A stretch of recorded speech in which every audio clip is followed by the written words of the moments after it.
Good evening, everyone, and welcome back to another At America TV event with me, Jasmine. I hope you all are doing well. So for those of you joining us for the first time, At America is the U.S. Embassy's American Center, and our mission is to provide a space for young Indonesians to learn more about the United States. We have temporarily moved to a digital platform so you can still enjoy all of our events at home. So for this evening, we will be discussing Tigers Day using social media to protect tigers. But before we begin, I would like to share with you that At America is having a giveaway as part of our 10th anniversary celebration and also celebrating 4th of July. We're inviting you guys to participate so you don't miss out on a chance to receive a content creator package. Now, how can you guys participate? Stay tuned until the end of the program because that's what I'll be sharing with you how to join. And also before we begin, I would like to share with you our social media quiz question for this evening. So the question is, the status of the Sunda tiger, or most commonly we would know them as Sumatran tiger, is currently critically endangered. How many are there left in the wild? Are there A, more than 1,000, B, more than 700, C, about 400, or D, less than 200? So how many Sumatran tigers are left in the wild? You can participate in our social media quiz by commenting on our social media platform on our Facebook, YouTube, Twitter, or Instagram. And for those of you who got the answer correctly, you will get a live shout out from us at the end of the program. All right, before we begin tonight's event, I would like to invite for the first opening remarks, Ibu Sandy Lin, ESTH Unit Chief from the U.S. Embassy, Jakarta. Hello, everyone. My name is Sandy Lin, and I am the newly arrived Environmental Science, Technology, and Health Unit Chief at the U.S. Embassy in Jakarta. I arrived in Indonesia less than a month ago, and I am delighted to be here today on July 29th at America to celebrate International Tigers Day. Did you know that International Tiger Day was created in 2010 at the St. Peter's Tiger Summit in Russia? The goal of this day is to promote a system for protecting the natural habitats of tigers and to raise public awareness and support for tiger conservation issues. The government of Indonesia has made conservation of its famous Sumatran tigers a priority in its wildlife conservation efforts. The United States and Indonesia have a good partnership in conservation through the Tropical Forest Conservation Act Sumatra, a Debt for Nature swap that started in 2009 and has earmarked more than $500,000 for tiger conservation. Before I start and introduce the panelists for today, I would like to welcome and thank Ministry of Environment and Forestry Director for Biodiversity Conservation, Ibu Indra Exploitasia, who will present brief remarks. Ibu Indra has been a great friend and partner to the embassy over the years, and I look forward to working and collaborating with you, Ibu Indra, during my time here in Indonesia. I would also like to thank our panelists and moderator for today, Papak Dewi Adiasto from Wildlife Conservation Society, Indonesia. Pak Dewi is an experienced counter-wildlife trafficking specialist currently working in the Center for Transdisciplinary and Sustainability Sciences in Bogor, Indonesia. Ibu Reski Amalia Adinda Putri from Save the Indonesia Nature and Threatened Species. Ibu Rizky is a conservation scientist with years of experience in conservation research and interest in the conservation of Indonesian wildcats. And finally, Ibu Elizabeth Onia Davis from the San Diego Zoo Wildlife Alliance, where she guides the Alliance's collaborative, multidisciplinary Asian conservation work and conducts research to inform behavior change campaigns to reduce the consumer demand on wildlife in Southeast Asia. And of course, finally, our moderator for today's event, Ibu Fauzia Kusmarani, Executive Director at the Forum Harimau Kita. Thank you for joining us today, and I hope you enjoy today's program. Thank you. Thank you so much, Ibu Sandy, for the warm welcome. And now for our second opening remarks, please give a warm welcome for Bapak Wiratno, Director General of Conservation, the Ministry of Environment and Forestry of Republic of Indonesia. Assalamualaikum warahmatullahi wabarakatuh. Good afternoon and peace be upon us all. Our praise is due to God for His blessing and guidance for all of us. On behalf of the Ministry of Environment and Forestry, I would like to convey our sincere gratitude to the U.S. Embassy as the host of this important online program entitled Using Social Media to Protect Tigers. Honorable guests, as we are all aware, Indonesia is one of the largest archipelago countries, which has various types of ecosystem, species, and genetic, and makes Indonesia well known as one of the mega biodiversity country. In order to preserve the biodiversity, which is also contribute to the world, Indonesia has taken significant steps in accordance to the national and global target on biodiversity framework. The government has designated 560 unit protected areas spread throughout of the countries with a total coverage area of 22 million hectares terrestrial and 5 million hectare of marine protected areas, and declare more than 900 species to be protected, including Sumatran tiger. Distinguished ladies and gentlemen, the Sumatran tiger is an endemic and indigenous animal that only found in Sumatra. This species is a valued part of Indonesia's existing natural resources heritage. It is the last remaining tiger subspecies in Indonesia. The Bali tiger and Javan tiger have been extinct and exist only as part of the history of Indonesian wild animals. Ladies and gentlemen, the Indonesian government has committed in a long-standing effort to conserve the Sumatran tiger.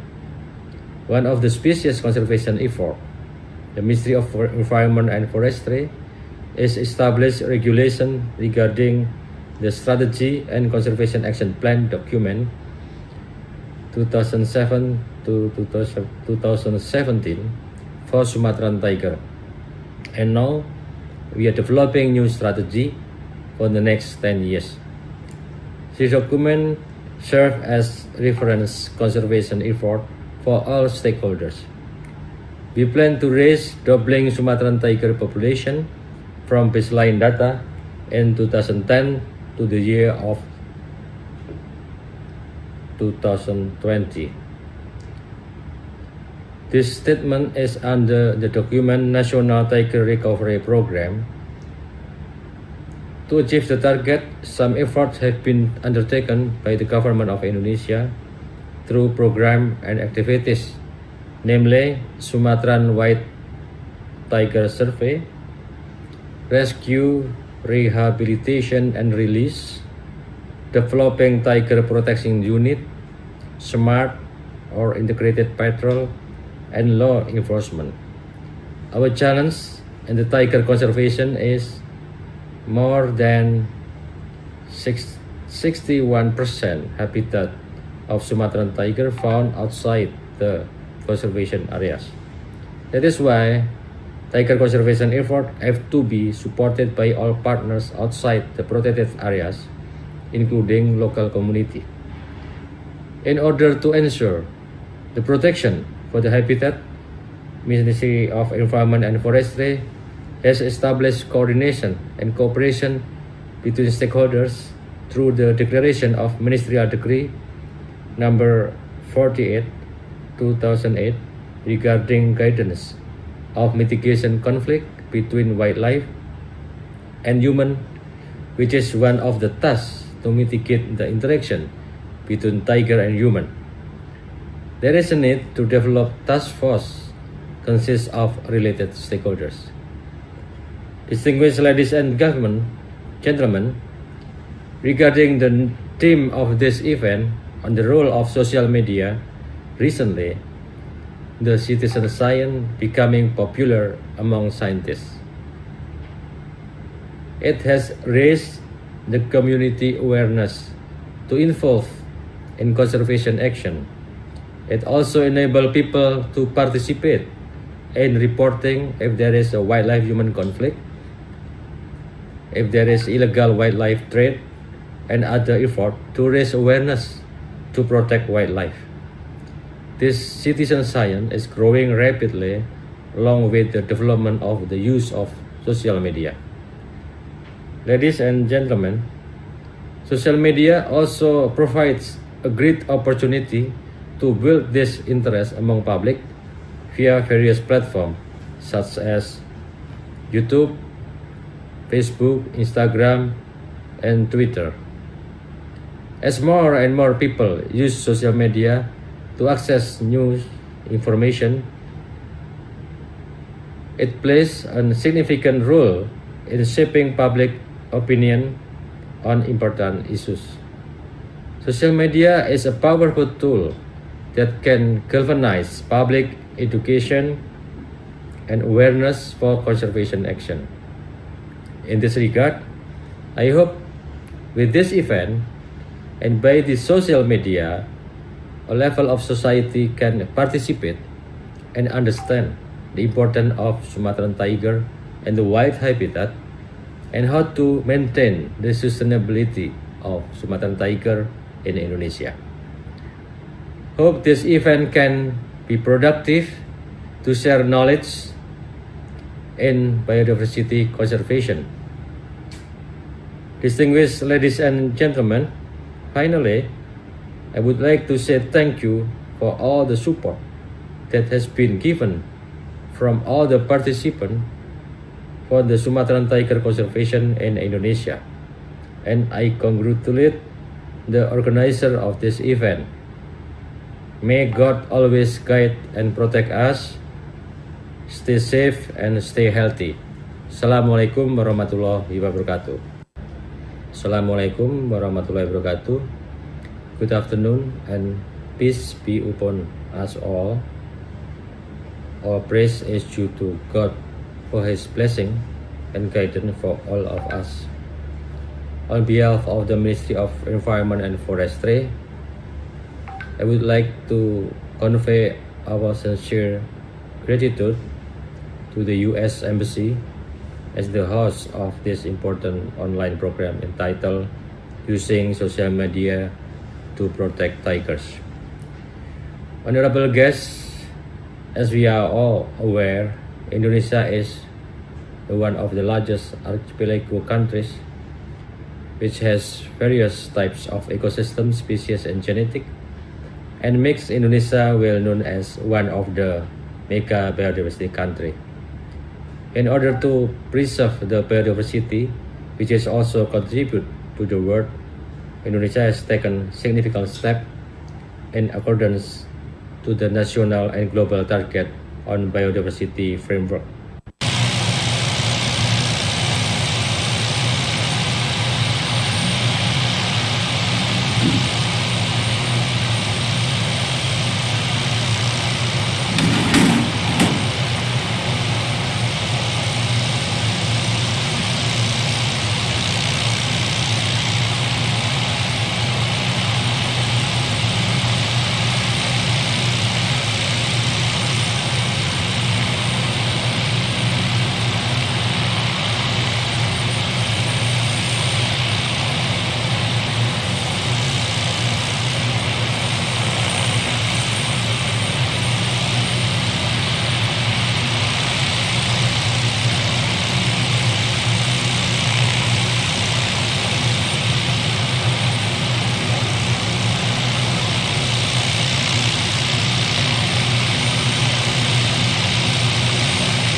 la hey, hiding hala hala hiding, hiding hala hala hiding, wajalala eha la.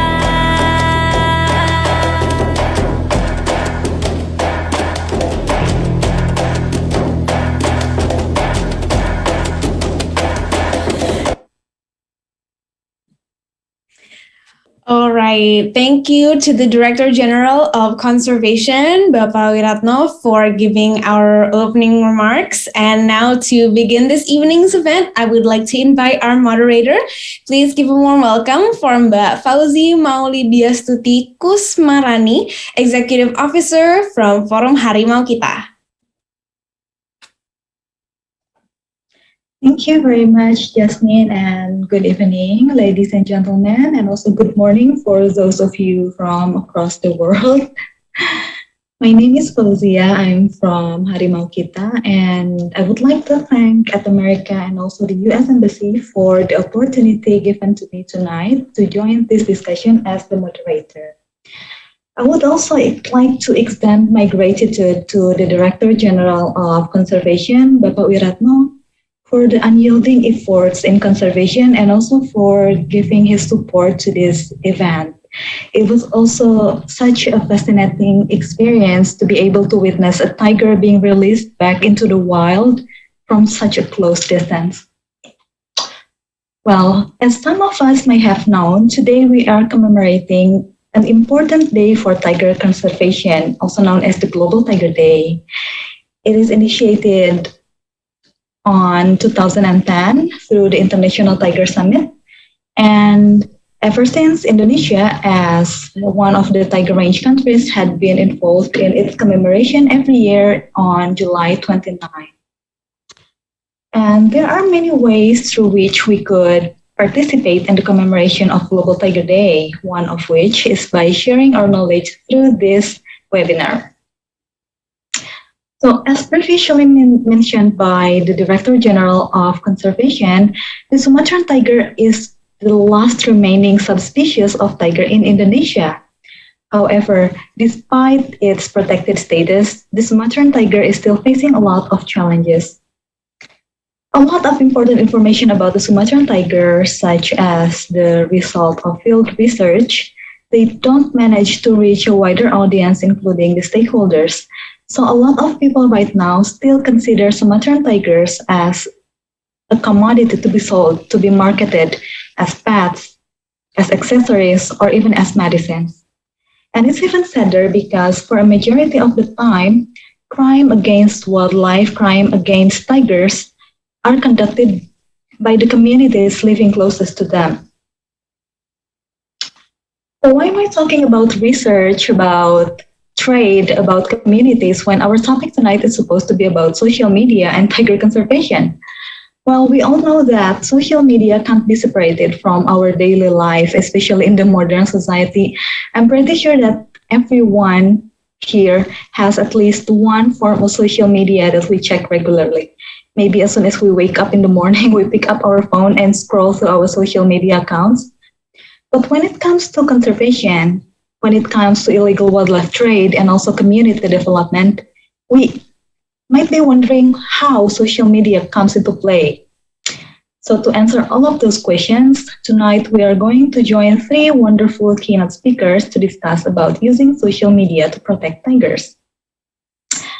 First of all, I'm going to invite our wonderful keynote speakers. The first one would be Mas Dwi Nugroho Adiasto from the Center of Transdisciplinary and Sustainability Science. Mas Dwi, a greeting to our audience, perhaps? Thank you, Mbak Zia. Hi, everyone. So it's nice to meet you all. Yeah. Thank you. Thank you too. Yeah. And our second keynote speaker for tonight would be Rizky Amalia Dinda Putri from Sintas Indonesia. Hello, Dinda. Hi, everyone. I'm so excited today. So am I. We're both excited. I think we're all excited to share tonight. And last but not least, we also have our third keynote speaker from all the way across the ocean. Good morning, Elizabeth. Good morning. Yes, it's 4:53 a.m. here. Oh my God. Thank you for joining us. Yeah, I'm very happy to be here. Right. Since Elizabeth woke up in the morning, early in the morning, just for us, I think we need to have a meaningful conversation today. Well, so before we move on to the presentations, I would like to remind the participants that you may put any questions you have on at America's social media platforms, and we're going to answer the questions at the Q&A session after all the presentations ended.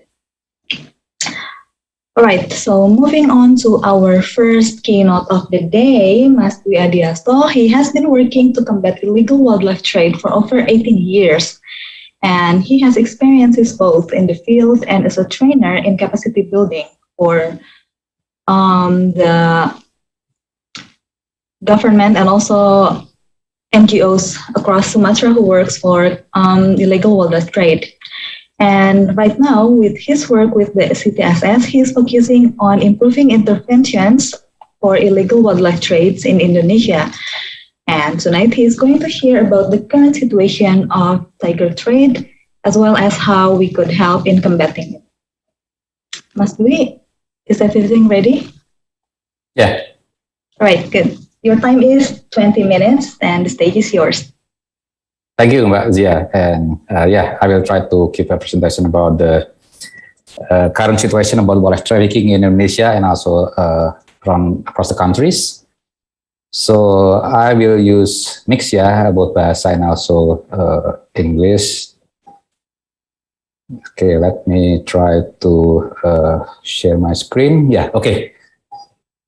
So this is why I use these cartoon images here. So if we try to go to Thailand, then jika ada orang yang mau ke Thailand serasa tidak ke Thailand kalau belum membeli tiger glue. Jadi tiger bone glue itu adalah tulang harimau yang direbus dengan wine.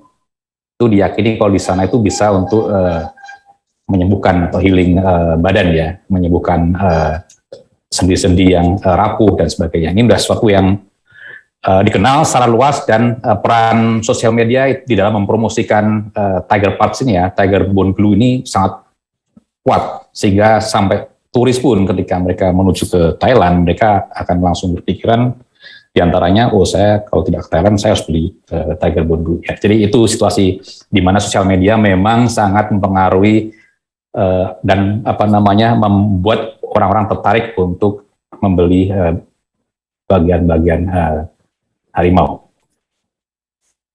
Okay, next. Jadi, I want to give you these important things that how does a species disappear or extinct. So not only tigers, but also other species. So that there are three main factors. First is when their home is destroyed, like habitat conversion, or they are taken from their home because of poaching, trafficking, or human-wildlife conflict, for example. Or because of disease. For example, if we deal with tigers, then we also recognize about canine distemper virus, where it happened for dogs, but then can be transferred to tigers in the wild. Now, so this is quite new and hot topics about African swine fever. This is actually affect wild boars or even domestic pigs. Then it will reduce the tiger's prey, and then in the next step can influence tigers in the wild to get the prey for their foods. So So these the maps where the law enforcement agencies actually they really did a lot of activities to conduct law enforcement. For example, like in Aceh and also in North Sumatra and also Jambi. And Lampung province here, you can see the red colors. This is the hottest area for tiger trafficking and also tiger poaching, where law enforcement already detect that and also arrest the traffickers there. Or even you can see in South Kalimantan, we also found that the authority also found the case of tigers where the trader, they try to sell tiger canines there. And this is the example, I think a couple of years ago when the authorities, Ministry of Environment and Forestry, and the police, they succeed to arrest the tiger traffickers with three or four fetus, tiger fetus inside the wine. Yeah. So you can see here that there are some type of crime for tigers, like poaching, trading, including online trafficking, and also smuggling to other countries, or smuggling from other provinces to other islands in Indonesia. There are cases for the illegal keeping of live tigers, or even people consume tigers meat. Yeah, we have a case in North Sumatra where the villagers, they kill tigers and then boil the meat for their for food. And if you see here, we know that since 2015 to 2021, there are 83 arrests. So various agencies in Indonesia, from Ministry of Environment and Forestry, the police, the customs, and also the quarantine, they really working hard to dismantle or reveal the networks, tiger networks, resulting the arrest of 181 traffickers, from poachers, dealers, intermediary to exporters. And it happens in 14 provinces in Indonesia. This is quite a lot. And you can see that Medan, Riau, Jakarta, Surabaya as international hub to China, Hong Kong, Taiwan, Vietnam, Laos, PDR, and also USA. So you can recognize here that many countries actually serve as a market demand for tigers from Indonesia. And the evidence also quite a lot. So the authorities, they confiscate more than 80 canines, and skins, tiger skin, whole tiger skin, or in a piece, up to 60, and also taxidermies more than 20. So we're confident to say that between 5 years, at least 50 to 60 tigers already killed and traded by the traffickers. And why the tiger poached and trafficked by the perpetrators? First is because there's a demand from domestic and international market, not only in Indonesia, but also international markets. Even we can find the tigers not only in Indonesia, but also other countries, but the demand of tiger parts and also live tigers happens in almost, in many, many countries. And we know that because high of demands and also low population of tigers, so it create the high price of tigers, and then it will trigger the poachers, trigger the dealers, the suppliers, the traders to collect the tiger parts or live tigers and then sell to the collectors with a high price. And also because of various purposes of why people keeping tigers, why people eat tigers, or why people keep tiger parts. This is because of they believe that it can be used as a traditional medicine. Like I mentioned before, tiger bones can be used for tiger bone glue for healing the bones. If we sakit rheumatics, for example, they believe that it can be healed by tiger bone glues. Or lifestyle. So we many times we can see that wealthy people, not only in other countries, in Indonesia itself, they are very happy to show their tiger skin behind them, or tiger taxidermies. So it will attract other wealthy people, or even poachers to poach tiger to provide them the skin or other tiger parts. And also believe, Indonesia, that's quite funny things that like people really want to keep tiger whiskers for what? To increase the charisma. They just keep the whiskers inside the wallet, and then they will feel more confidence to talk to the audience because they believe that it will increase the charisma. It happens in Indonesia. And also about cultural ceremonies, so if we go to East Java right now, some of the groups,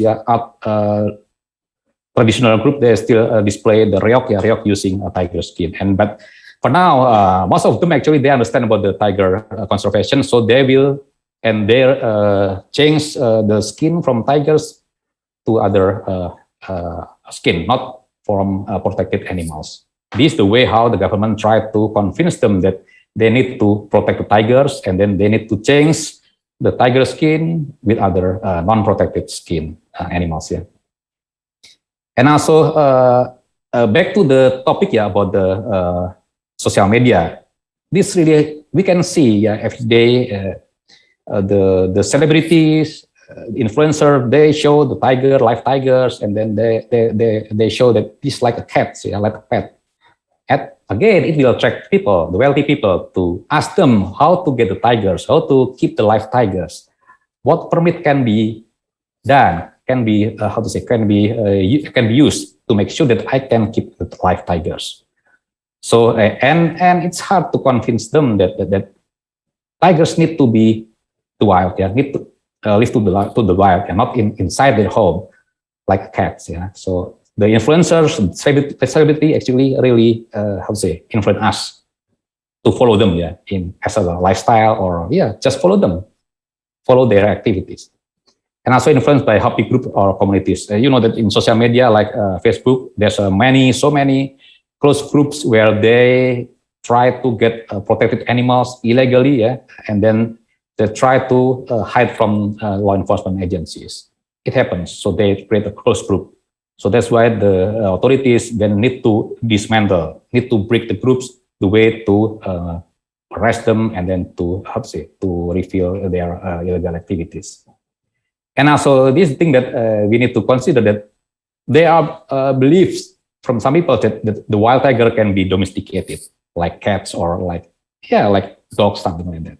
So that's why they try to get live tigers, and then they try to breed, and then they will get domesticated tigers. So I think this very dangerous situation, activities. So I think the conservationists need to speak about this. And talking about online trade cases in Indonesia, so we can see that there are some provinces in Indonesia where the law enforcement agencies, they succeed to dismantle online trafficking of tigers, like for example in North Sumatra, and also in Lampung, and also there are so many cases in West Java, and also in Jakarta, and also few in Yogyakarta province, and also a little bit many in East Java. So online trade still happen there. And also you can see in the images in the right side, even in open Facebook, open account, you can see that someone try to sell tiger cubs, from the wild, or even from the zoos, They say, well, I got tiger from the zoo, something like that. So that's why using technology really useful to reveal the crime, because it's hard if you use conventional approach to reveal their activities using social media. They will protect their account using password. They will erase their posting when they detect by the trafficker, the authorities. So that's why the authority need to have good technology to reveal them. And this, for example, live tigers kept by wealthy people. This example in Jakarta many years ago, the tiger already confiscated, and also the keepers has been arrested and also jailed in prison. And also tiger parts here, you can see in the right side, tiger bones, tiger canines, and also tiger whiskers confiscated by the traders in Jakarta. All will be smuggled to China. So for the traffickers, the tiger is not, they not consider tiger as a wildlife, but as a commodity. Give them benefit, give them the money. So this is the thing that you need to understand. Not only live tigers and also tiger part, but also tiger products. So you can see this is like a good wallet, high quality wallet, but it made from tiger skin. So someone using their apartment to create this, to make to craft the tiger skin into the wallets and then try to sell it inside the apartment. You know that apartment is like a restricted area, or for public. So they try to use apartment the way to avoid the detection. And also you can see in the right side, tiger bone glue again, in Thailand, a very famous tiger products where some people or many people try to get it for healing them. Then this is how we can see the complexity of online trade, in not only Indonesia but also other countries.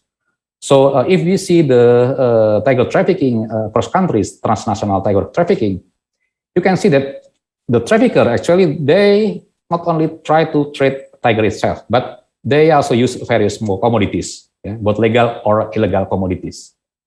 Because what? Yeah, because they just want the money. They don't care about protected or legal or illegal product. They just need the money. And also the network, they also involve a third party like financial backers.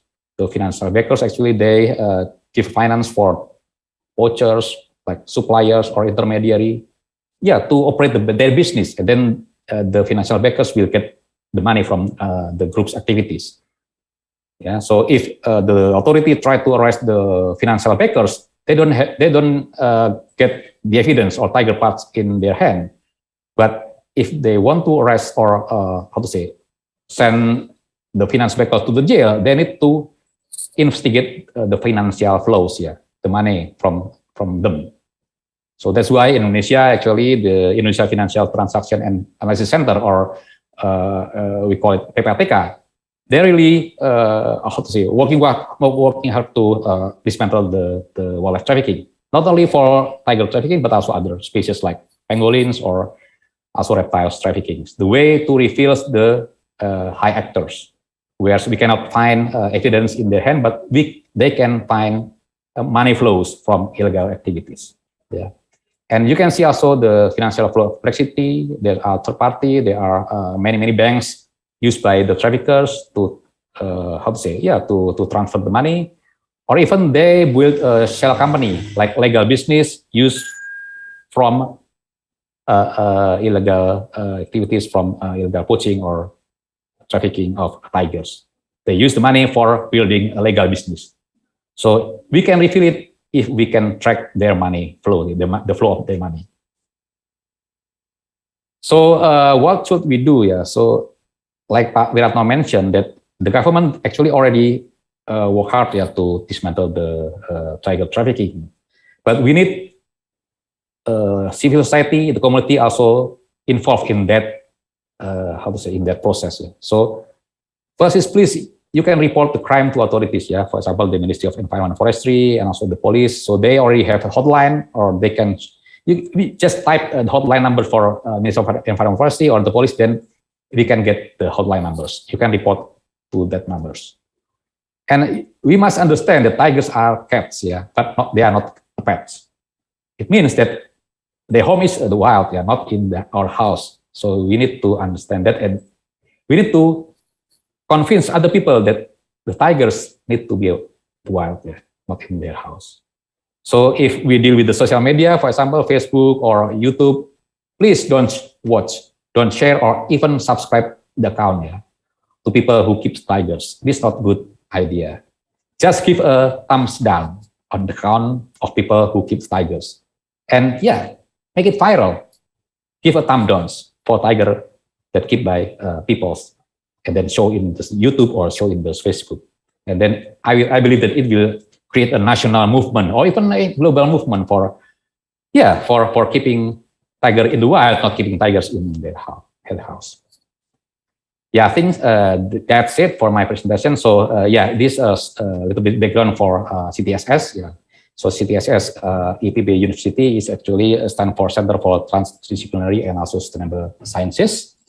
So CTSS actually strives to understand the complexity of human nature interactions, and also CTSS is now led by Professor Dr. Damayanti Puri, MSc, and ecologists and also entomologists from IPB University.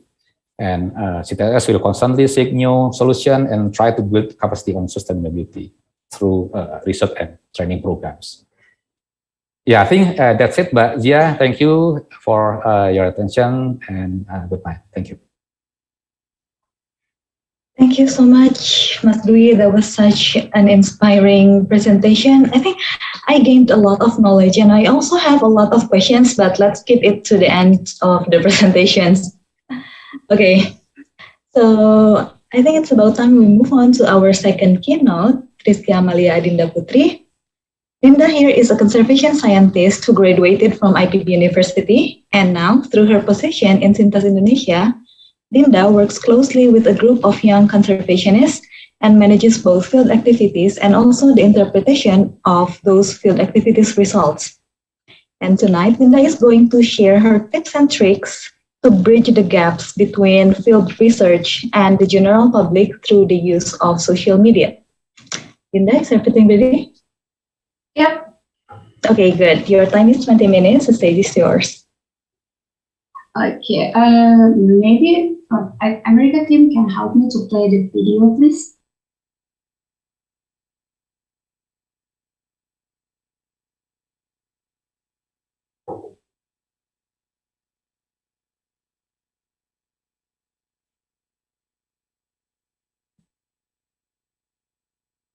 Mm-hmm. There's a video to be shared. Yeah. Maybe the team can assist Linda in playing the video. Ya, sebentar ya, Mbak. Okay.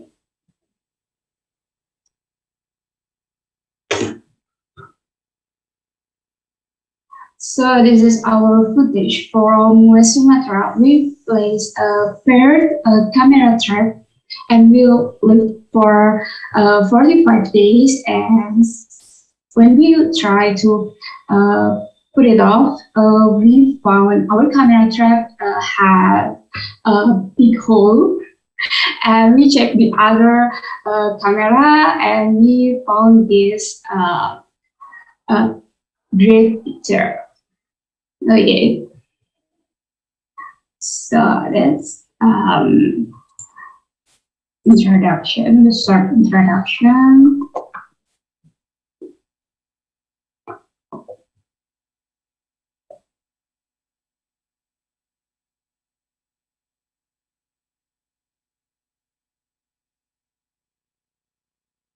Okay. Zia, can you see my PPT? In a moment, still loading. Yes. Good. Oh, good. Okay. So hello everyone. My name is Rizky Amalia Adina Putri. I'm from Sintas, Indonesia. I hope all of you enjoy this webinar event. So I will present roaring back through social media, how we can use social media to support conservation, Sumatran tiger conservation.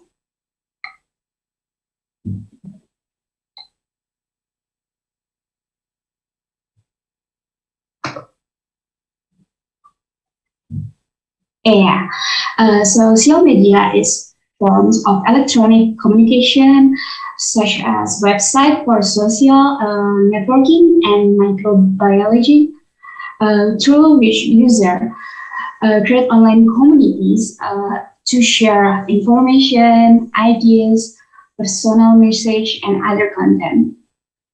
And Statista Research Department says social media usage is one of the most popular online activities.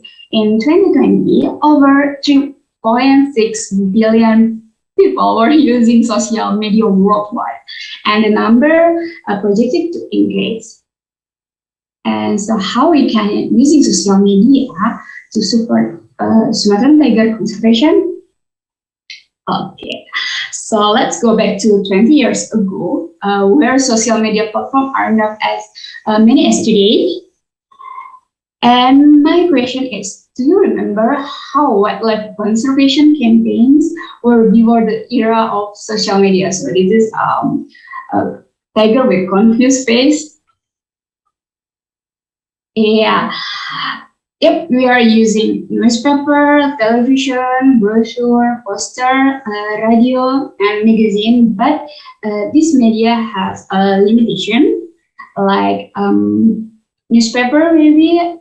That usually people are more interested about economic or political.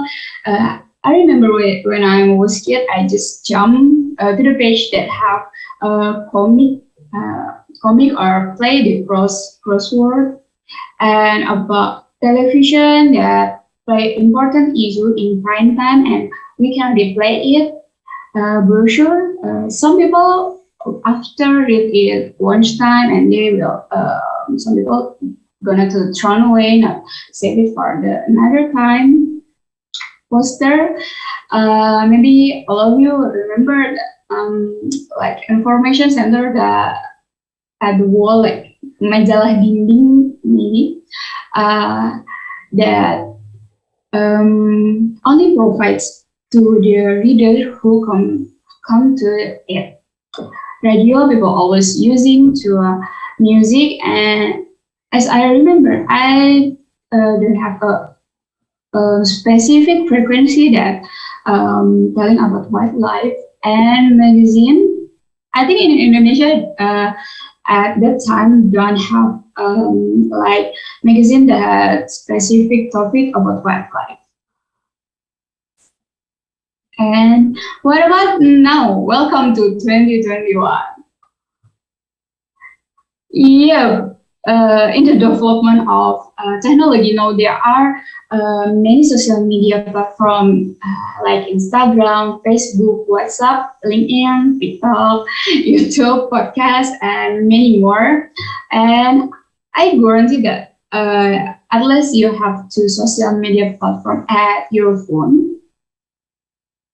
Benefit of using social media as your for your campaign is like you can convey the message to wider audience that is cost effective, that you don't have to print the materials and you don't have to distribute it, and people can read it more or can play more and can help share your message and tell the result of scientific research with shorter and simple language, and mainstreaming the issue of species that receive less attention, and delivering the public the organization strategy and visual form, and netizen or your audience can be interactive by giving like comments or helping to spread the message. Okay, I didn't say that I have a background in communication. I'm a graduate from forestry faculty, but sometimes some practitioners find it necessary to become campaigners. Sometimes it becomes a challenge and responsibility when conservation practitioners also must be campaigners. We understand how to make a sampling design, how to conduct survey with various methods, how to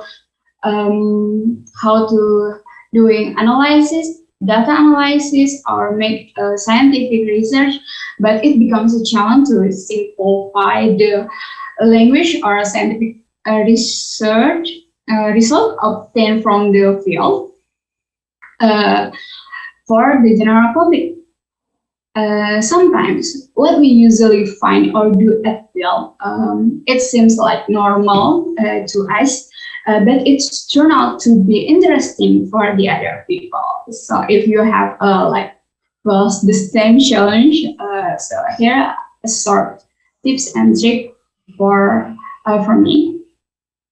Yeah, there is a three main point to your campaign using social media. They are objective, audience, and outcome. Start by thinking about what your objective is. What is the goal of your campaign? Like, are you trying to change people's mind or encourage them to do something like sign a petition or donate money? Then think about your audience. Who do you want to speak to? Baby boomers, local communities around the forest, and then Gen Z, millennials. So that will help you to choose their media platform. And what do they already care about? How can you find out more about them? And what do you want our audience to think, feel, or do as result of seeing your campaign? Finally, think about how you are going to measure your outcome. Like what will success look like? How will you know your campaign has been successful? Make sure the indicator of success matches with the desired outcome. For example, if your goal is to change people's mind on a view on conservation, maybe the number of shares on social media posts is not a good outcome indicator. Instead, maybe you could survey people about their likelihood to take action after reading your campaign. Yeah. There is something underpinning your message, your campaign message. Every message will engage values and belief to some extent. Belief and values are important as they help determine how your message resonates with people and in turn how well it motivates them. Okay, as a people, we are a huge bundle of contradiction and hope many different and opposing beliefs and values. When we write a message, we will be appealing to certain set of values and beliefs. It is important to understand what these are, and more importantly, whether or not they are helpful to us. Like whenever you are reading something, there are always assumptions being made about you as the reader. You are constantly being asked to believe certain things for the message towards. So values are our underlying motivation, and they are the things we care about and that drive us. Yep, the belief that underpin your message, there are several example beliefs in media campaign. So the first change is possible and happening. Like the fortune of the Sumatran tiger have been completely turned around in the West Sumatra, and this project now that there are positive outcome of our for our wildlife fortune. And the second belief, like there is a challenge, but it is solvable. Like destruction of habitat to create farmland is a major threat to much of our wildlife, but together we can make government put laws in place to stop it. The third belief, like our actions are part of a bigger solution. And the example, like we can all play a part in trying to make Gen Z address Sumatran tiger conservation issues. The fourth belief, like with our help, nature can be governed. Like if we all work together, we can make sure nature be governed. And the fifth belief, like everyone can contribute in some way, and every action is meaningful. And like no matter what your skill or experience, there are ways in which you can help Sumatran tiger. Yeah. Like that.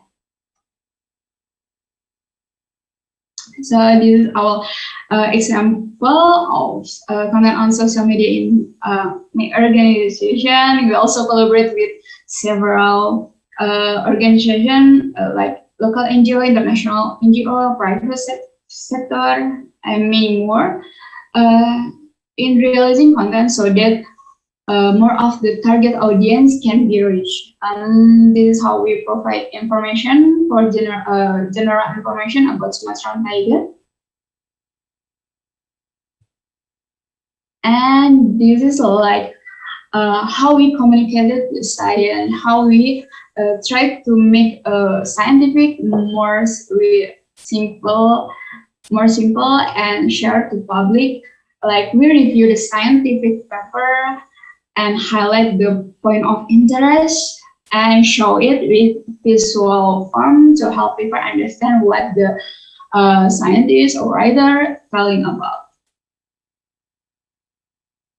And yes, we want to more interactive with our audience, so like Happy Global Tiger Day, and we have a question and answer. So the audience can like play game with us, so we can see how this campaign is interesting for public.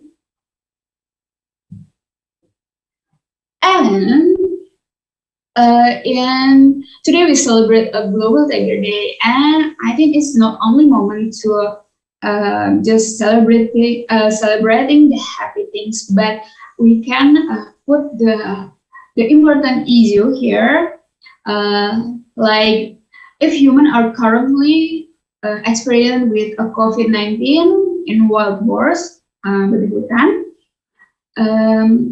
the principal prey for the Sumatran tiger are currently experiencing a deadly virus pandemic known as African swine fever. Another study also found together deadly virus named CVD, canine virus distempered in wild Sumatran tiger, and as far I know, no mitigation effort has been taken place so far. And I hope the more issues that are discussed, the more people who care, and the faster we can tackle other problems that might arise. Even though we celebrate Death Day in July, I hope the spirit will not be lost in the following months. Like, okay, this month is July, I will support the Sumatran tiger. And when August comes, okay, what is Sumatran tiger? No, not like that. I hope the spirit will not be lost in the following months until the next GPD. So this is a moment for us to keep our spirit in tiger conservation activities. Last, I want to thank our biodiversity who are not tired of going in and out of the forest with difficult terrain, uncertain weather, and being away from their families to conduct surveys. So I have a beautiful picture. And thank you for all donors and local communities around the forest. Okay, so, and our courtesy from BKSDA Sumatera Barat, San Diego Zoo Wildlife Alliance, Prince Bernhard Nature Foundation as our donor, and our local partner, Andalas University. And if you want to know more about, or you want to doing research with us, just visit us on our social media. There are www.sintas.or.id, in Instagram and Twitter Sintas Indonesia, and Facebook Sintas Ina. I promise this is the last. So don't use social media to impress people. Use it to impact people. Said that. Okay, that's all from me. See you all in question and answer session. Wish you have a great webinar. See ya. Thank you so much, Dinda. That was really refreshing. I imagine it's really a great feeling when you came back to check your cameras and then you discover that there are pictures and videos of tigers. Yeah. Sounds really amazing. Yeah, but it's worth it. It's okay. Yeah, I can't imagine like checking each of those cameras after so many months in the wild, and then you discover, oh, this is a new tiger. It must be really an interesting experience. Well, anyway, I also have a lot of questions for you, Dinda, but let's keep it till the end of this presentation session. Now we've come to our last presenter for the day. It's now Elizabeth's turn to present. Elizabeth here has been involved in a lot of projects to understand the community that focuses on community engagement as a method of reducing wildlife trade. And now in her role as the leader of Asian Landscape Hub with the San Diego Zoo Wildlife Alliance, she aims to understand wildlife consumption across Southeast Asia. And now she is going to share about how to engage the community as active participants to reduce consumption as well as support conservation. Elizabeth, are we ready?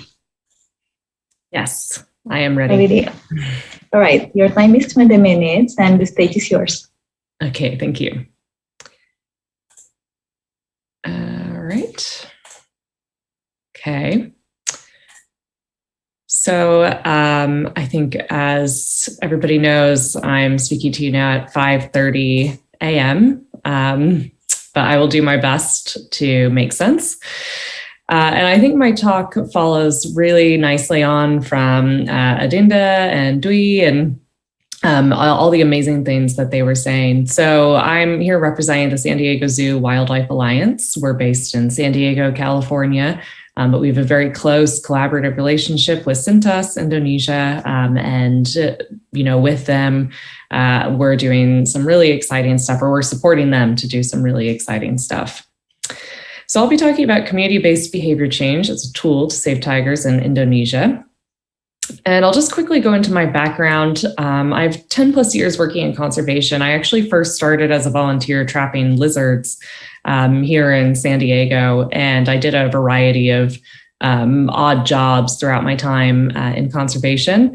But for the past 7 years, I've been working to understand wildlife trade and consumption in Southeast Asia, so specifically in Cambodia, Laos, Vietnam, and Myanmar. I have actually never been to Indonesia, but I, of course, absolutely want to. It's, you know what, I have been to Bali, I'm sorry, but that was not for conservation purposes. So I would really like to go back and learn more about the amazing country. But yeah, so for the past 7 years, I've actually been primarily working with another large carnivore, two large carnivores, Asiatic black bears and sun bears. So that's why in this picture, I'm getting mauled by a sun bear.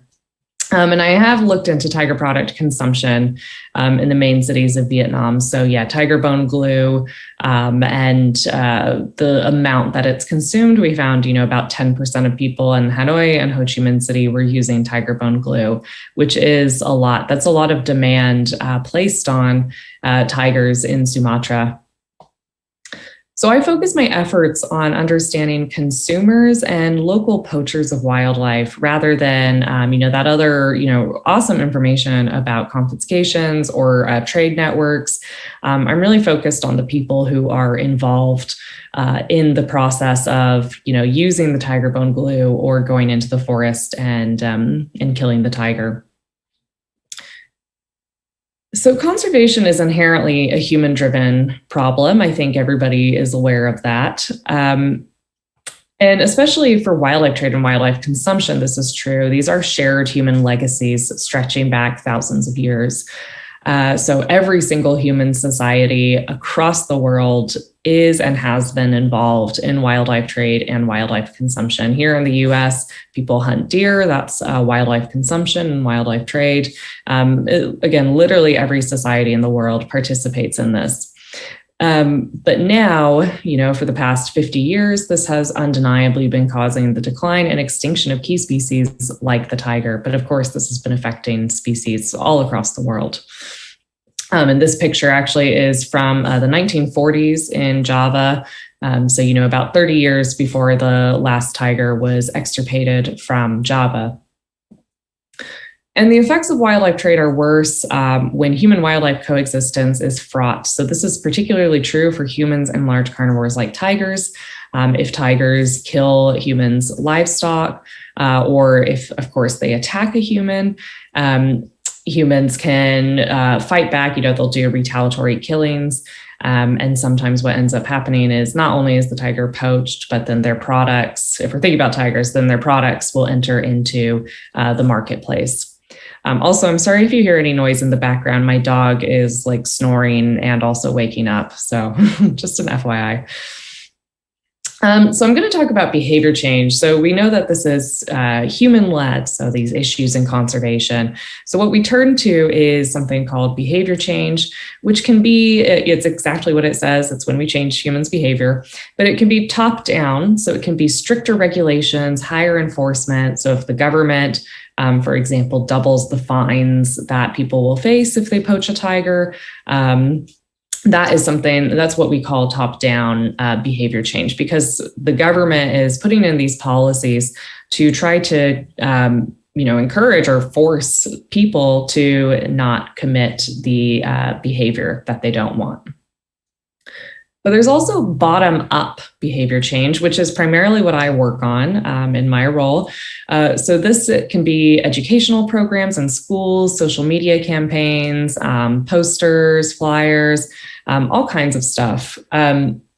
And so I have an example here of some materials that we used in Northeast Cambodia. So in Northeast Cambodia, bear bile, which is another medicinal product, is used after women give birth if they have pain or they have fatigue. So they'll take it from an aunt or a grandmother will offer it to these young women and they'll take it. So we designed a behavior change campaign and these flyers where we suggest that these young women actually instead they go to professional doctors because there's a lot of trust in professional doctors.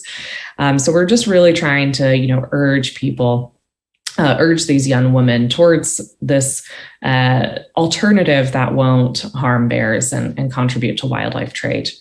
And top down and bottom up can work together. So often governments will not only do these top down, changes in policy, but they'll also do social media campaigns to try to encourage people to raise awareness for people about these changes in policy, which again is all designed to stop a behavior before it gets to that point. Because, what we don't want, when you do top down and you increase fines, for example, for consuming tiger products or poaching tigers, what happens is you reach the point where somebody has already killed the tiger, right? So if they get double the fine, they have already killed that tiger. And what we want is we don't want them to ever get to the point of killing the tiger. So it's most effective if we can do that top down and the bottom up behavior change.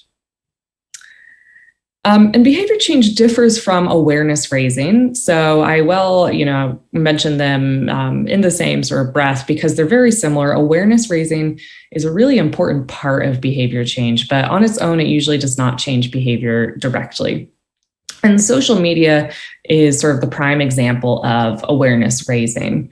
The easiest, quickest, mass way to raise awareness about an important issue. And I thought this was awesome. This has already been shown. Some great graphics from Cintas. I'm blown away, way better than anything we do at San Diego Zoo Wildlife Alliance. Don't tell anybody. We're going to have to hire you guys. But yeah, I thought this was awesome. This is, showing these kind of basic facts about tigers, but this great tagline saying, you can't love what you don't know. And to me, that absolutely exemplifies what awareness raising is. So awareness raising is really just opening the door for people to reach that next point of changing their behavior positively. And this really resonated with me because as a child, I would go to the San Diego Zoo. I was like 3 years old. We would go to the zoo every day and I loved the tigers and I would always go and sit and look at the tigers. And I started to learn about the tigers, looking at the informational boards at the zoo. And then I started reading about tigers. And then now here I am wanting to conserve tigers. So even these basic facts can be really important for facilitating some really powerful change in behavior. So this is one example. This is awareness raising in social media. And now I want to show an example of another campaign, which was on social media, also in posters from Vietnam, not about tiger, but about rhino horn. And this was a targeted behavior change campaign. So not just awareness raising, but also wanting to change people's behavior. And we have here this picture of a professional Vietnamese man winning a marathon or some kind of race. And there's the message that stamina and strength come from dedication, practice, and perseverance, not a piece of horn. So already you can see this isn't, this is a very targeted message. This is clearly, trying to reach professional Vietnamese men. And there's this specific message about rhino horn. And what this is something we call social marketing, where we try to change individuals' behavior through addressing their motivations for doing a particular behavior and giving them something in return. And this is really foundational on knowing who the target group is. So awareness raising and the generalized social media messages are very powerful in that you don't need to know who a target group is necessarily. You can reach anybody. Whereas if you're doing a behavior change campaign, you have to know who your target group is. You have to be targeting them. So here, there was this foundational research that found that professional Vietnamese men are the ones using rhino horn. So this campaign is trying to resonate with professional Vietnamese men and knows that professional Vietnamese men were using it, for stamina and strength. So what this campaign is doing is saying, instead of using rhino horn, why don't you trust in your dedication, your practice, and your perseverance instead? So yeah, there are many different types of behavior change, but as I said, most will only succeed if the target group is well known and fully understood. So again, that's what distinguishes behavior change from awareness raising, is you need to know who that target group is. Who are those tiger poachers? Why are they poaching tigers? Who are the people consuming tiger products? What distinguishes them? What characterizes them? So we look into motivations for doing a particular behavior, such as poaching, influences on behavior, such as family. It's been found that hunters will sometimes poach wildlife because they think their wife wants them to. And then people will talk to the wife and the wife will be like, no, I don't care. But it shows this influence of family. And external factors can affect the behavior. So of course, if you're near the forest, you may be more likely to poach tigers, or you may be more likely to consume wildlife. So we have the Sumatran context, which has been already well covered. We have a pretty small, but I think well attended to tiger population. We have communities living near the forest, living near these tigers, and we still have tiger poaching going on. So what do we need to know for applied conservation work on the ground in Sumatra to change behaviors and halt poaching and consumption? And I've done this on purpose, where I'm going to throw everything up onto the slide and make it very overwhelming, just to give you all an idea of how much information is needed to start doing behavior change. So we need to know all of this. And this is actually not even everything we need to know. We need to know the demographics of people poaching tigers, beliefs about tigers, the economic attributes of local communities, how much demand is there for tiger products, how are tiger products used? All these different factors all feed into our understanding of the system, the consumers, the poachers, and eventually in this breadth of knowledge, we'll find something that we can use to change people's behavior. So I'm just going to walk through this a theoretical example of what would happen if we were going to go all the way down the chain to do behavior change. And this is theoretical. I think this is something that Bibak, who directs Cintas, and I would love to see happen. So hopefully down the line, we will see this happen in Sumatra.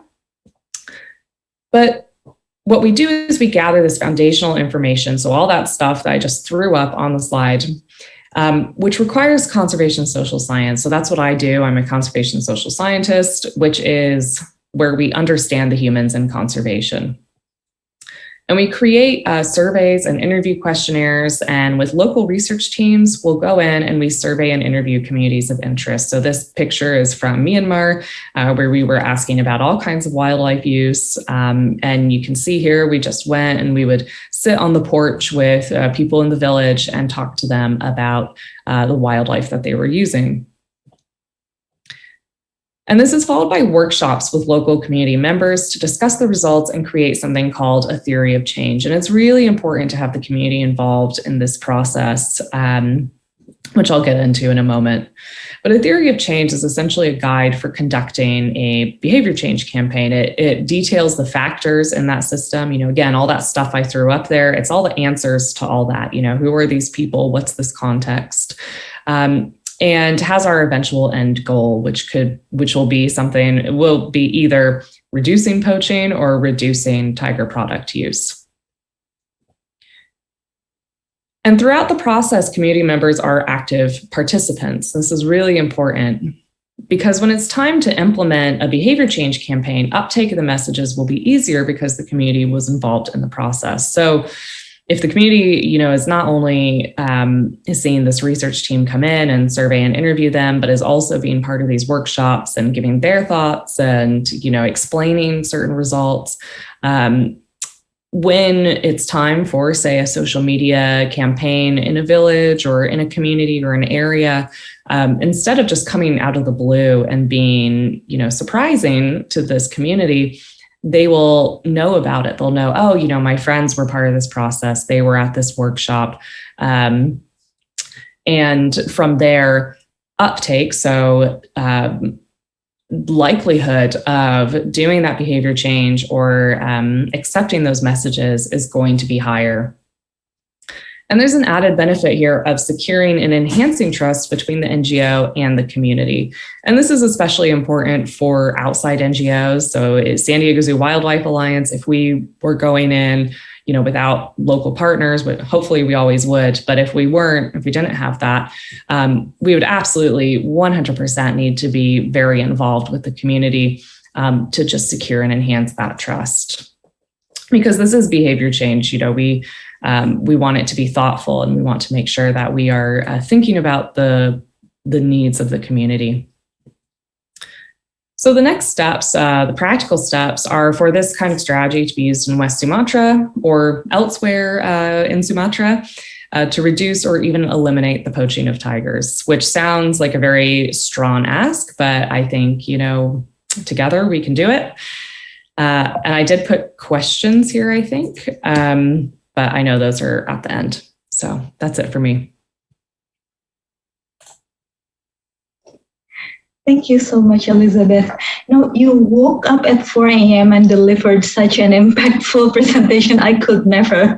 That was amazing. That was really amazing. Anyway, so we've come to the end of all presentations, and I know that all of our audiences are already so eager for the Q&A session, but maybe before we come to that, I'll just do a little bit wrapping up from the keynote speakers' presentations. So let's go back to the first presentation by Mas Dwi. I think based on what has been said in the presentation, we can all agree that illegal wildlife trade, is still a major problem for Sumatran tigers. I mean, with 83 arrests in the past 6 years alone, we can only imagine how many of those poachers and illegal wildlife traders are still managing to evade detection. If 83 people are arrested in the past 6 years, we can only imagine at least 100 more of them are still managing to hide. So it's also a problem because the demand for tiger products such as the tiger glue, tiger skin, and even live tigers for pets are still high. We need to figure out ways to push that down. So if there are no demands, maybe the people will stop selling tigers. Well, so there's a simple question for Mas Dwi. Since we are talking about social media here, about arrests that had been made to tiger poachers, is there any cases where proofs from social media are helpful on the arrest? Like, you collected proofs from social media, and what kind of proof did you collect, and how does the law enforcement work on those proofs? Like, is it enough to just perhaps screenshot a Facebook group where people are offering tigers, or does the proof need to be more complex for the law enforcement to accept it? Mas Dwi? Yeah, thank you, Mbak Zia. So it's a good question, yeah.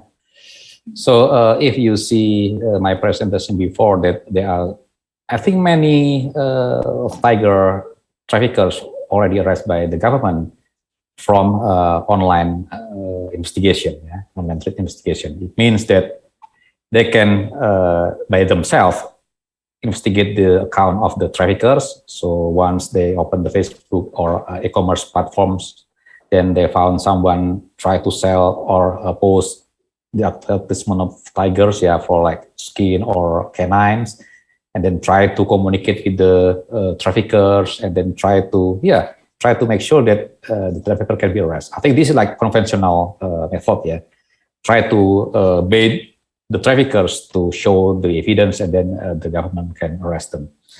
But the important thing is, like, since the traffickers also want to move forward, try to step in front of the government. So that's why the government need to increase their capacity by using high technology. For example, like improving police investigators or civil servant investigators by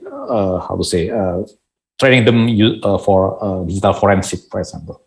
So it will make them able to reveal the communication, for example, in their smartphone, or reveal the data that already erased by traffickers. To remove the data, erase data. This is the thing that actually can be used as tools or evidence to make sure that the government have a strong evidence to bring the suspect to the court, for example. So back to the question, actually, yes, not only conventional method, but the government actually already have many cases related to online trade of tigers, and also another species, protected species. I see. Digital forensics. That's really interesting. I mean, let's just hope that the poachers did not just pick up their phone and toss it into the river to get rid of the proofs. But anyway, thank you, Ms. Dwi, for the explanation. And there are still a lot of questions for you in the Q&A, but for the time being, I would like to wrap up Dinda's presentation first. So based on Dinda's explanation, it can be a huge challenge for conservation practitioners to share their findings in the world. Like, I actually can understand their feelings when we go out to the field and we find something interesting and we feel like the world needs to see this. This is really interesting, but not a lot of people wants to read like scientific papers, perhaps. So we need to figure out better ways to show this finding to the world. But luckily for us nowadays, we have social media where anything you post can instantly reach a wide range of audience. Like with just one touch of your phone screen, you can reach millions of people all around the world. Well, just out of curiosity, Dinda, I see that Sintas had produced a lot of materials, both from studies and also findings from the field, and you made it into a lot of social media products like pictures, photos, videos, and also infographics and stuff. Just curious, out of everything that you've produced so far, which one do you think is the audience's favorite? Like, which kind of post that if you post them into your social media will gain more attraction from the audience? Okay, remember that the picture of the tiger bite our camera. So that's the biggest of yang menurut orang-orang tuh sangat interaktif karena jarang mungkin dan kami mencoba mengemasnya. Sorry, I'm talking in Bahasa. Yeah, no problem. Sorry, also Bill. And kami mencoba untuk reforming untuk selama ini mungkin publik mengiranya harimau adalah satwa yang buas karena ya liar, dan kami mencoba reforming kata buas menjadi seperti harimau yang penasaran akan kamera yang kami pasang di lapangan. And until today for at my fields, so that's the most people like something like that. Thank you. So the audience actually likes things that they can't normally see in daily life, like pictures of tigers in the wild, tigers playing with their cubs maybe. Yeah. Yeah, so there's a lot of things that we can't see in our real life, but we can see in the post of field practitioners. So thank you, Sintas team, for taking one for the team and going into the forest just to take pictures for us. Setting up cameras, staying in the field for weeks on end. Thank you. Okay, so let's move on to wrap up presentation from Elizabeth. So from the presentation, we understand that to completely grasp the mechanism of wildlife trade and put a stop on it, of course, it's important to have technical knowledge such as the trade route and also the way they hide their money, let's say. But at the end of the day, it all comes down to the people. I mean, human and the community, we can both be the problem and the solution. So when we want to put a stop to wildlife trade, it's not enough just to walk up to a group of people and tell them, stop poaching tigers. It's not enough. We really need to understand first why they are doing it, how they do it, and what kind of people are poaching tigers. We need to understand the people before we can understand the actions. And so just out of curiosity, since we've seen a lot of examples from Cambodia, from Myanmar, how the community involvement can change people's outlook on conservation and also a lot of other things. In Indonesia, especially in Sumatra, we have a lot of folklore about tigers, like traditional stories, traditional songs, traditional dances that the locals pass down from generation after generation. And not only about tigers, actually, but about wildlife and nature in general. So do you have any experience working with something like that, like a folklore and traditional knowledge to induce behavior change in the group of people, perhaps? Yeah, that's a great question. I don't know if you looked up my background, but my PhD is in anthropology. So tradition is a very important part of that. And when I did my field work, I did it in Cambodia and Laos is where I did my PhD field work. And I tried very hard to look into that, into tradition and folklore with bears. And I found there was very little. So I would like someday to go somewhere where there is a lot of folklore about an animal. And yeah, absolutely. I hear that Sumatra, it would be just incredible for learning all this information and finding out more. So yeah, I hope someday that I will be able to learn more. If we come to Indonesia, we have a lot of stories, from cute stories about tigers to ghost stories about tigers. We have all sorts of stories. Yeah, I can't wait. Yeah. So to listen. So we've come to the end of our presentation, and I know that our audience is eager to have their questions answered. So I think I'm going to start with the questions that we already have here. The At-America team already compiled a lot of questions. I think to kick off today's discussion, I would like to present this question from somebody whose username is Safe Javan Fishing Cat on YouTube. This question is for Mas Dwi, and we're going to talk about people who make accounts, like social media accounts, and post negative things about wildlife, be it wildlife trade or maybe keeping tigers as pets. When a social media account is getting blocked, the offender is likely going to create a new account and even more accounts. Like if we manage to take down one account, they're only going to create new ones. So do you think reporting and blocking the accounts are enough, or is there any other way that we can do to minimize those kind of posts? Yeah, so this is a very good question, and actually it happens. So this one of the difficulty to reveal the online traffickers, yeah, because for example, if you use a Facebook account, yeah, then one account already blocked, then I can use, or I can create more than 10, for example. Even I have difficulties to inform other colleagues that I have a new accounts, but actually it happens. So there are some action that can be done, yeah, for addressing social media accounts. For example, here like this. So we can record the post, yeah, advertisement from the accounts. For example, like the tiger parts that they try to sell, or the name of the account, or if we have a little bit understanding or knowledge about the IT, yeah, then we can record like IP address, something like that. And actually, it is enough for us as a civil society, yeah, to report our findings to the government, and then government can do more, yeah. For example, like contacting the social media office to report that, or try to conduct more investigation, the way not only to take down the accounts, but also to arrest the traffickers. Yeah. So the way is not only take down the account, but also to arrest trafficker, or even try to understand their network before they try to arrest the traffickers.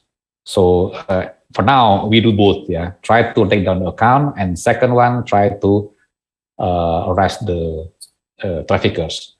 For Facebook, actually, quite difficult because most of the account that we already report, the Facebook just take down the advertisement, not the account.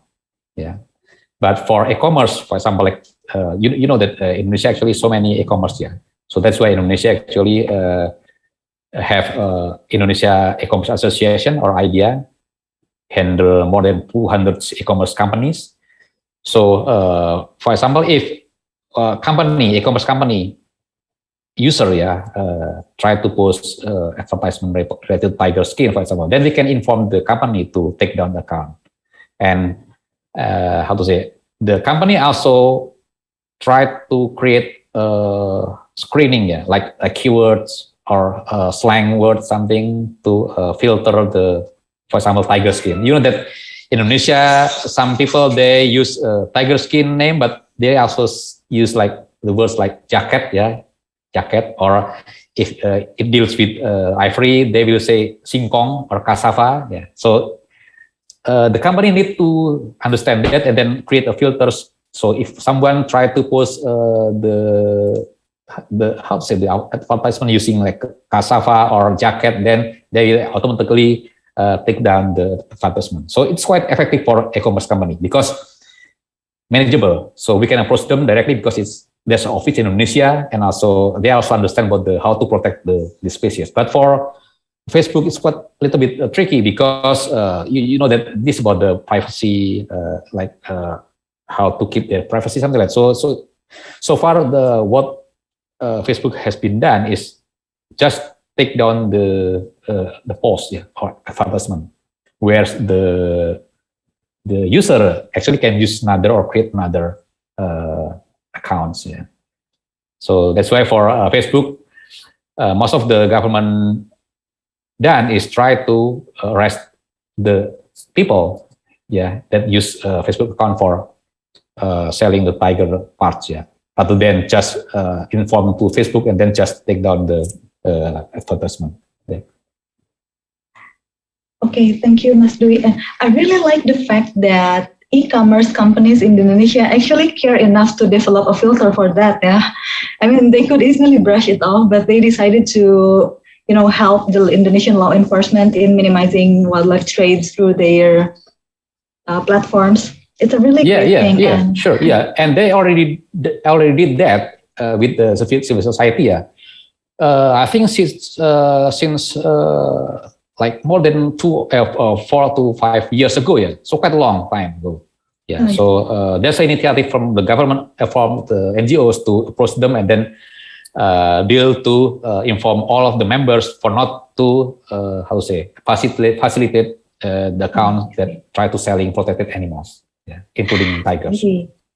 It's especially important nowadays because in the past year, I think since we are all locked down, the amount of, selling and buying online is increasing rapidly. So it's really important to, make the e-commerce also cooperate in this matter. And I think it also shows that we as the citizens, we also have quite a bit of power in this matter, as in it's pretty easy for us to just screenshot proofs and then report it to the authorities to help them track and take down the illegal wildlife traders. And also maybe this also applies to people who post pictures of tigers as pets. So that's why this topic actually really interesting, and also fits with the issue about not only tiger trafficking or animal trafficking, but also animal welfare. Yeah, so you can see some cases where like people throw the cats or dogs to the river, and then after a day or 2 days, then the police arrest the owners. So this is the thing that the power of social media actually really support the government to address the offenders. Yeah, the perpetrators. Not only about the tiger trafficking that can be punished and send them to the jail, but also animal welfare that the punishment for them actually is very light, like just administrative sanctions or just less than a month in the jail, So this is the way how we try to increase the animal welfare, not only about the animal protection, protected animals.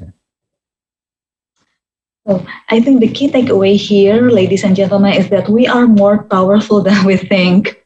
We are more powerful than we think. So we like to scroll through our social media. Let's make it count by keeping an eye out for illegal wildlife trade and also animal welfare issues. Thank you, Mas Dwi. Now I'm moving on to the next question. I think this is two questions that I can just mash into one because the topic is actually pretty similar. This one is for Linda, also from YouTube. There are questions from Irfan Prasetyo and Nur Khalid. They're asking about how do we make our campaign more engaging, more inspiring, and also more interactive so that we can give a better impact to the people nowadays, and also to the point where the power of social media could influence the government to make a great decision for wildlife protection, especially for endangered species such as Sumatran tigers. Okay, it's depend on your audience, I think. So like if your target is baby boomers, maybe you can still use Facebook. I didn't say if baby boomers not using Instagram or Twitter, but they are more using Facebook. But if you are like targeting Gen Z, maybe you can using platform like TikTok or YouTube or podcast. Kind of like that, you must to see who is your target audience. Is there a people in community, like our community around a forest, something like that? And the second question is sorry, I forget a little bit how to influence governments. So make it powerful enough so that the government listens to you.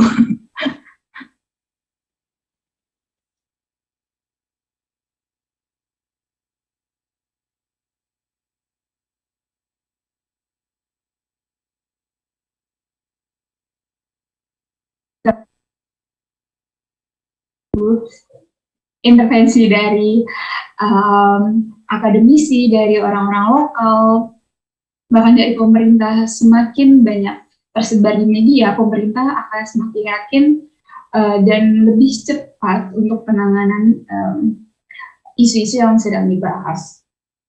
Dan bagaimana cara engage more inspire and almost interactive distribution? The same answer is depending your objective, your audience, and I forget the objective, your audience, and your platform. You can using several platform, but make sure that have a timely manner. Don't post it only posting sehari 3 kali atau mungkin sebulan sekali. That's it for me. Right. So this is still connected to the question, but this time let's flip it around. When earlier we were talking about how we as practitioners can use social media posts to influence the government. This time I would like to know, well, actually it's not me. Actually, it's from Aksha Ineza from YouTube. What is the best way for the government or the stakeholders to inform the general public and the local communities about sensitive stuff, as in conflicts between tigers and humans? What is the best way, in your opinion, that the government and the local stakeholders can do to achieve that?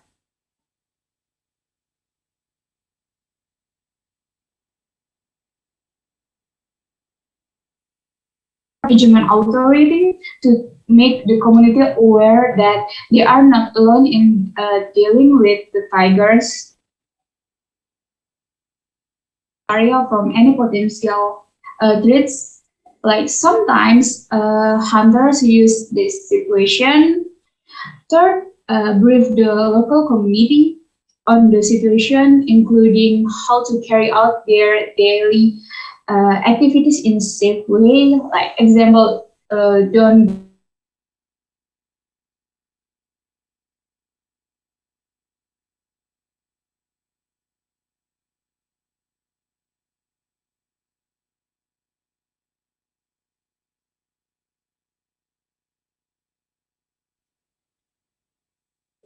Sorry, is it just me or Dinda seems to have frozen up a little bit? Okay. Sorry, Dinda, I think for a split second right there, you seem to have frozen up. Could you please repeat your last explanation? Okay. Yeah, Okay. so sorry about that. Don't go the conflict area before the conflict is mitigated, and don't walk around alone. Always go in group, clean any traces which thought to attract tigers, and follow the mitigation procedure led by the management authority. As far as we can, don't share the news about the conflict to reduce the potential threats coming into the conflict area. We want to make the tigers safe, the local community safe, feeling safe, and the public is not a panic. We have a problem, but we have a solvable. Okay, so the most important thing here, I think, is we need to make sure that the community knows that they are not facing it alone. Yeah, they have backup from the government and also the NGOs and also other stakeholders that care about both the community and the tiger. Yeah. Okay, thank you, Dinda. So sorry about the network issues. All right, so there are still a few more questions. Going back. All right, so this one is for Mas Dwi again from Nur Khalil. Is there any data or any information about how many tigers had been, illegally poached and traded in the past maybe 10, 20 years? And how do we handle the poaching and trade of wildlife, especially us as in the general public, aside from the government and the organizations that focuses on illegal wildlife trade? Is there any way that we as the general public can help in managing the intervention for illegal wildlife trade? Yeah, thanks, Bazia. So this is good news for us, that the government under the Supreme Court, they already create a public access, online case tracking system, where once the judges already sentenced the suspect, then they can issue penal code, and then we can access that. So in the penal code documents, there's suspect names, their modus operandi, the evidence. So from that document, actually, we can calculate or estimate the number of tigers were trafficked by traffickers. Or for example, we can, that tiger actually, this is a hot news for Indonesia law enforcement agencies. So many publications by journalists done by online or even like a newspaper, something like that. So we can collect from that news. But we need to be careful about the publication by journalists, because many of them actually is not really accurate. So that's why I suggest that we can use a penal code from Supreme Court, where it came from the court trial process. And that is a good news that 100% of tiger cases in Indonesia actually prosecuted by the judges. So this is a good news, and so this is a good lesson learned. So that's why we hope that this achievement can be done by other protected species, not only tigers. So, and what is the second question, Mbak Zia? I'm not really got it. Yeah, this person was asking about how you handle the poaching and the trade, as in how do the government, the NGOs, and the general public intervene on illegal wildlife trade cases? So it means The that intervention. the how to say the connectivity between civil society and the government, or yeah. I mean, like the general intervention. If we found a suspected illegal wildlife trade going on, what do we do to intervene on it? Oh yeah, so yeah, since we are civil society, yeah, so not law enforcement agencies. What we have done is we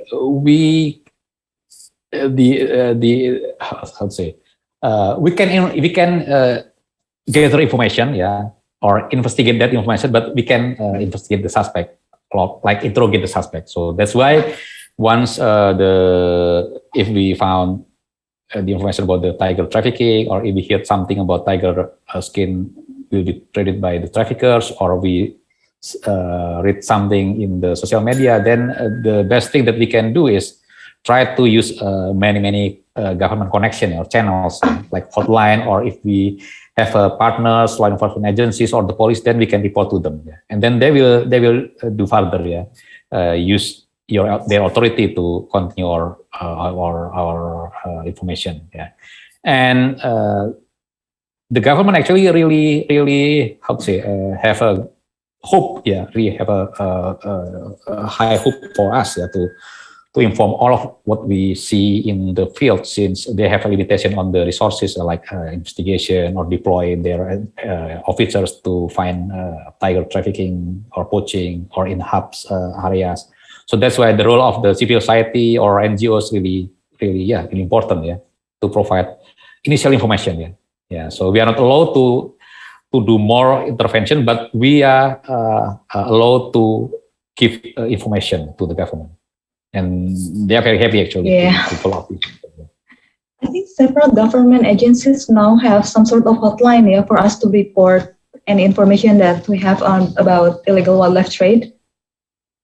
Yeah, and I also remember that Pak Wiratno also said that in BKSDA, yeah, in provincial level, they already have hotline numbers. So it means that if we talk about tiger habitat in Sumatra, I think all BKSDA in Sumatra already have a hotline. So it's quite easy for us to report our findings to them. Yeah. I see, that's great. So, I mean, if we find a suspected case of illegal wildlife trade going on, we can just directly report it to our closest BKSDA. Yeah? For example, if I were living in Riau, I could just call the hotline of BKSDA Riau to report my findings. Yes. At least we finish our role as a civil society to support the government, by informing our findings. Yeah, that's really great. I also like the fact that, like you said before, the tiger trade cases are all prosecuted. Like, we know how hard it is for a case to go from suspected to prosecuted in Indonesia, and it's really a breath of fresh air to know that in Indonesia, tiger cases are taken so seriously. Yes, I start to work on these matters in 2003, where the number of cases were prosecuted actually less than 5 a year. And now in 2020. During pandemic situation, the government, they succeed to arrest, to do sting operation for more than 180 sting operations. And if we compare to the year before pandemic, 2019, the government, they succeed to conduct 245 sting operations involving more than 300 traffickers. So I think this is a good achievement for the government, and also need to be follow up by protection in the ground, like protect the tigers in their habitat, to make sure that the tigers not killed by the traffickers and then just find the skin or bones, in the market. So we want to keep the tigers alive.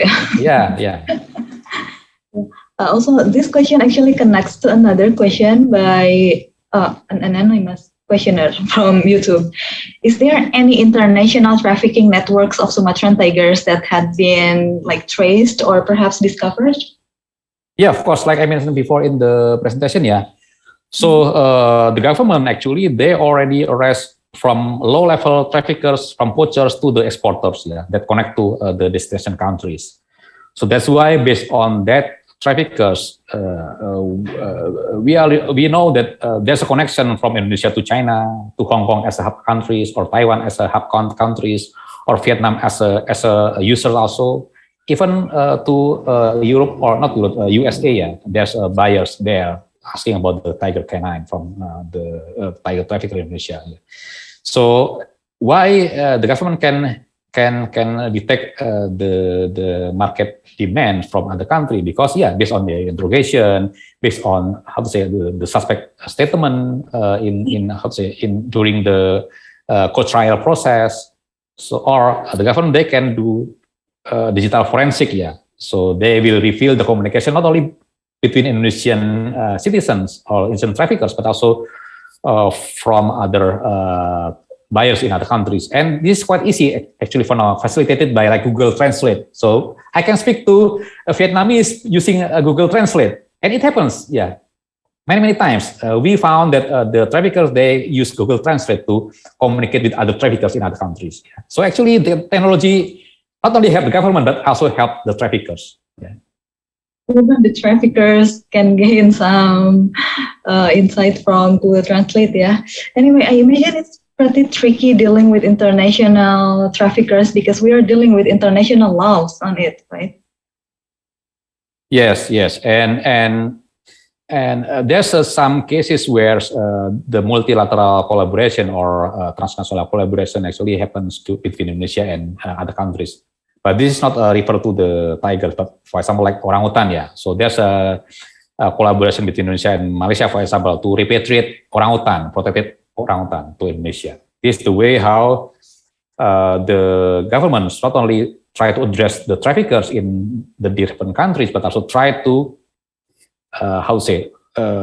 asking the evidence to back to Indonesia, since Indonesia try to protect the biodiversity. Yeah. I see. Well, I imagine it involves a lot of back and forth bureaucracies, but I believe that our government is able to handle that. Thank you, Ms. Dwi, for the insight. Well, I think for one last question for the night, I'm gonna ask this question for Elizabeth. This is actually also a personal question that I have.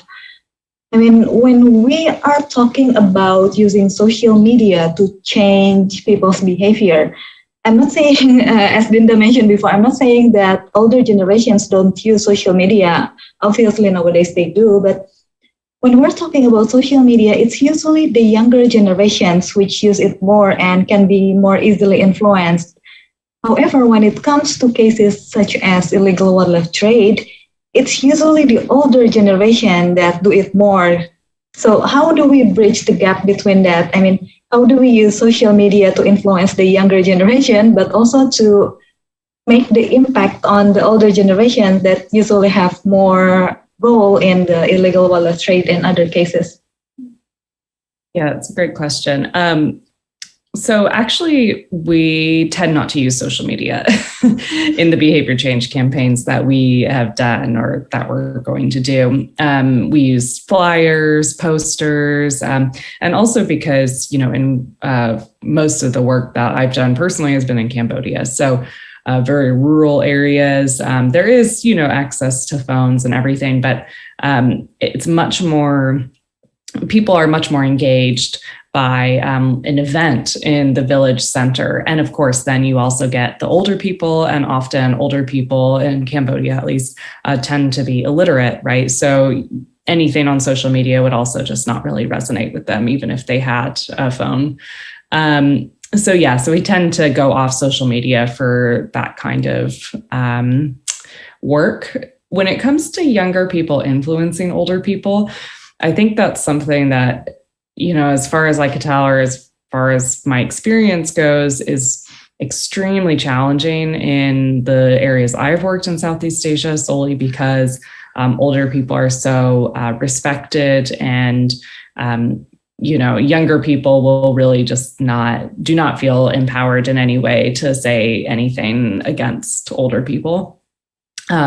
So we tend to try to target the older people through those methods I was describing of getting offline, actually going old school. I see. Thanks for the insight. But it doesn't mean that we can do both, right? I mean, we can influence the older generation, the old school way, and we can also campaign to the younger generation through social media. Yeah, absolutely. Yeah, thank you so much for the answers. And I actually would like to ask more questions because this has been such a fun discussion, but unfortunately it seems that we are running out of time already. So I think it's about time that we wrap up this discussion. I would like to extend my deepest gratitude to our 3 keynote speakers of the night. I think from this discussion, I gained a lot of new knowledge that I haven't even thought before. So thank you so much for the discussion. And I would also like to thank our At America team for providing the space for us to have this discussion. Thank you very much. And also I would like to apologize for all of my shortcomings during this whole discussion session. Thank you very much for our session. Now I am returning it to At America team. Jasmine. Okay. Thank you so much, Mbak Fauzia, for being our moderator for this evening, and also for Mas Dwi, Mbak Rizky, and also Miss Elizabeth for joining our session this evening. So earlier in the event, I asked you guys a question, and the question was, the status of Sunda tiger or Sumatran tiger is currently critically endangered. How many are there left in the wild?